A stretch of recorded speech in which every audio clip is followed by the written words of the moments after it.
সাইফুল ভাইয়ের ভাইরাল ছোলা খেতে গিয়ে আমাদের কাছে টাকা না থাকায় ভাই আমাদেরকে দিয়ে কাগজ কাটালো। গাইস চলো ভিডিওটা শুরু করি। গাইস শুরুতে আমার গুলমুল কাকু আমাকে নিয়ে চলে যায় বাজারে। বাজারে যাওয়ার পর সে বলে তার কাছে নাকি ইমো ফিন্যান্সিং করে অনেক টাকা জমিয়েছে। এরপর আমরা ভাইয়ের ফিন্যান্সিং করা টাকা দিয়ে আমরা চলে যাই সাইফুল ভাইয়ের ছোলা খেতে। সাইফুল ভাইয়ের ছোলা খেতে যাওয়ার পর ভাই আমাদেরকে বলে ছোলা নাকি শেষ হয়ে গেছে। এরপর যেহেতু আমরা ভাইয়ের নিয়মিত কাস্টমার ছিলাম সেহেতু ভাই আমাদেরকে বাড়ি থেকে ছোলা নিয়ে আসে। ছোলা নিয়ে আসার আগ পর্যন্ত আমরা শুধু শুধু বসে থাকি কি করব, এজন্য ভাইকে আমরা মানবতার খাতিরে কিছু কাগজ কেটে দিই।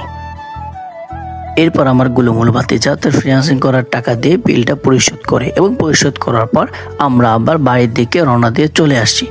এবং তোমরা যদি এর পরবর্তীতে আমার গুলমুল ভাতিজার কোনো ভিডিও আপডেট পেতে চাও তাহলে আমাদেরকে ফলো দিয়ে পাশে থাকো। So thank you everyone.